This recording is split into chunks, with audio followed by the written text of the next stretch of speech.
bagaimana kabar kalian semua? Bu Nun doakan dimanapun kalian berada, kalian dalam keadaan sehat walafiat. Amin ya robbal alamin. Nah, pada hari ini kita akan belajar kelas 5, tema 3, makanan sehat. Subtema 1, bagaimana tubuh mengolah makanan. Pembelajaran 1.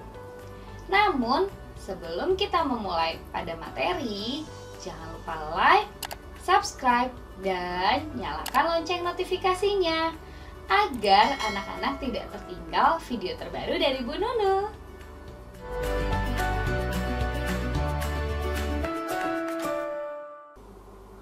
Amatilah gambar yang sudah Bu Nunu sajikan. Nah, apakah kamu selalu makan makanan sehat seperti yang kamu lihat pada gambar? Bagus, sudah makan makanan sehat ya kalian semua.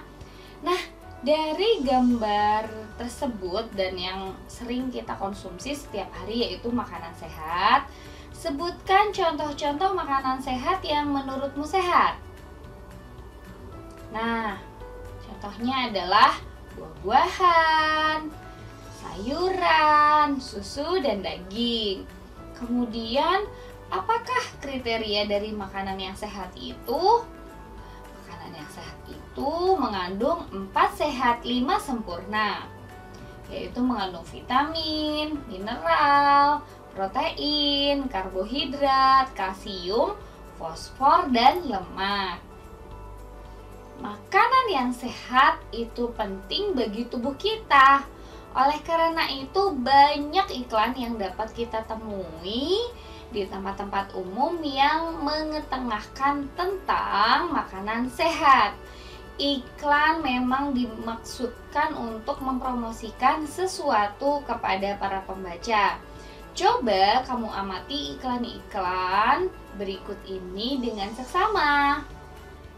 Kalimat-kalimat yang umumnya digunakan oleh bahasa iklan adalah kalimat yang menarik atau kalimat yang mengajak pembacanya untuk mengikuti apa yang ditulis atau disarankan oleh pembuat iklan.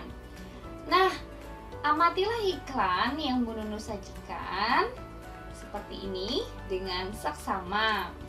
Kemudian kita akan menuliskan apa saja yang kita lihat dari iklan media cetak tersebut. Yuk kita simak sama-sama. Gambar yang pertama, tulisan yang kulihat adalah makanan sehat dan bergizi, solusi untuk hidup sehat dan awet muda. Gambar kedua, tulisan yang kulihat, makanan sehat dan bergizi penting untuk pertumbuhan otak anak.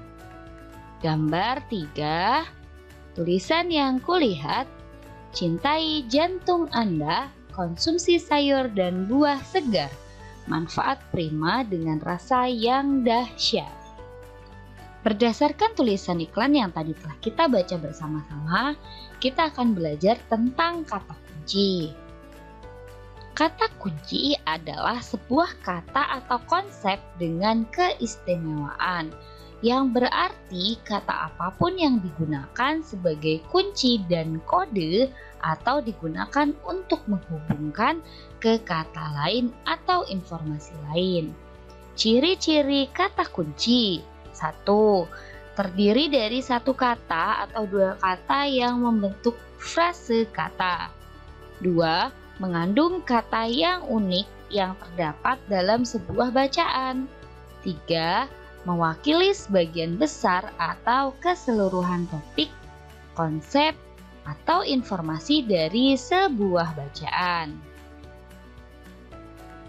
Kata kunci dari iklan di atas adalah pentingnya makanan sehat dan bergizi. Alasannya kita memilih kata kunci tersebut adalah karena kata tersebut mewakili topik atau informasi dalam iklan. Dengan menemukan kata kunci pada iklan-iklan makanan sehat, kita jadi tahu bahwa masyarakat kita sudah banyak yang peduli tentang pentingnya makanan sehat. Penyempurnaan makanan sehat adalah susu. Seperti kita ketahui, susu umumnya dihasilkan oleh sapi. Apa yang dimakan oleh sapi sehingga menghasilkan susu? Bagus, rumput ya. Jenis makanan apa dan bagaimana cara sapi mencerna makanannya? Ayo kita pelajari bersama-sama. Nah, hewan sapi disebut juga dengan hewan ruminansia. Apa itu hewan ruminansia? Hewan ruminansia adalah kelompok hewan mamalia yang biasanya memamah atau memakan 2 kali dan dikenal dengan hewan memamah biak. Contoh hewan ruminansia adalah sapi, kerbau, rusa, domba, kambing, dan kijang. Sistem pencernaan hewan ruminansia lebih kompleks dibandingkan pencernaan hewan lainnya. Pada hewan ruminansia terdapat 4 bagian lambung dengan fungsi yang spesifik. Selain itu, pencernaan makanan pada hewan ruminansia dibantu oleh beberapa mikroba, bakteri, dan protozoa. Mikroba tersebut dapat membantu mencerna rumput. Nah, kita dengarkan yuk penjelasan Bu Nunu dulu mengenai proses pencernaan pada hewan ruminansia dengan seksama. Mekanisme pencernaan makanan pada hewan ruminansia. Seperti yang sudah dijelaskan sebelumnya, salah satu contoh hewan ruminansia adalah sapi. Mari kita baca informasi mengenai organ pencernaan pada sapi. Seperti berikut. Makanan seperti rumput pertama kali masuk ke dalam mulut sapi. Di dalam mulut terdapat organ-organ pencernaan, yaitu yang pertama gigi. Gigi sapi tersusun dari gigi seri yang berguna untuk memotong makanan dan gigi geraham untuk mengunyah makanan. Yang kedua, lidah. Lidah sapi berguna untuk merenggut rumput atau makanan dan mendorong makanan yang sudah dikunyah menuju lambung.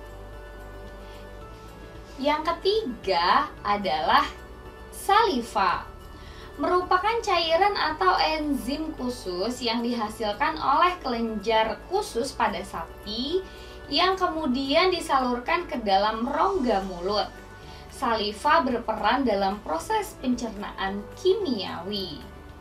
Nah, selanjutnya kita akan membahas tentang lambung sapi. Karena lambung sapi itu berbeda dengan lambung manusia loh anak-anak. Ukurannya jauh lebih besar. Lambung sapi merupakan organ pencernaan yang sangat penting bagi sapi. Lambung sapi terdiri dari 4 bagian, yaitu rumen, retikulum, omasum, dan abomasum. Oleh karena itu, sapi dikatakan memiliki 4 perut. Sekarang kita akan bahas bagian-bagian dari lambung sapi yuk. Yang pertama adalah rumen. Rumen disebut juga perut besar, tempat terjadinya pencernaan dengan bantuan mikroba atau bakteri. Di sini makanan dicerna hingga menjadi bubur dengan gerakan mengaduk yang dilakukan oleh dinding rumen.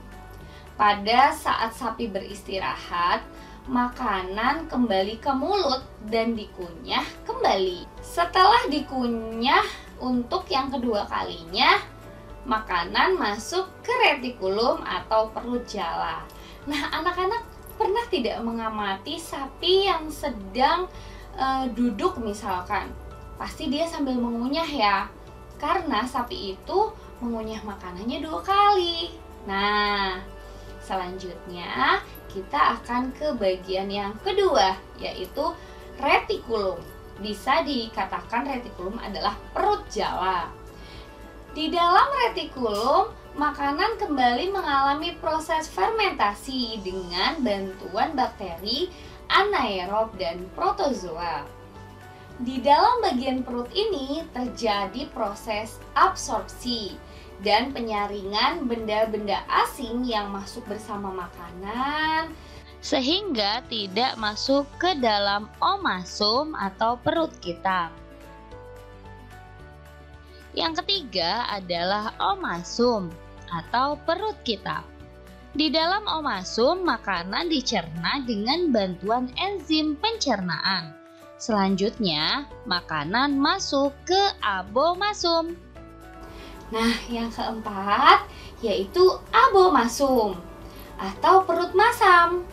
Perut bagian inilah yang sebenarnya disebut dengan lambung. Di sini makanan dicerna dengan bantuan enzim pencernaan pepsin yang dihasilkan oleh abomasum.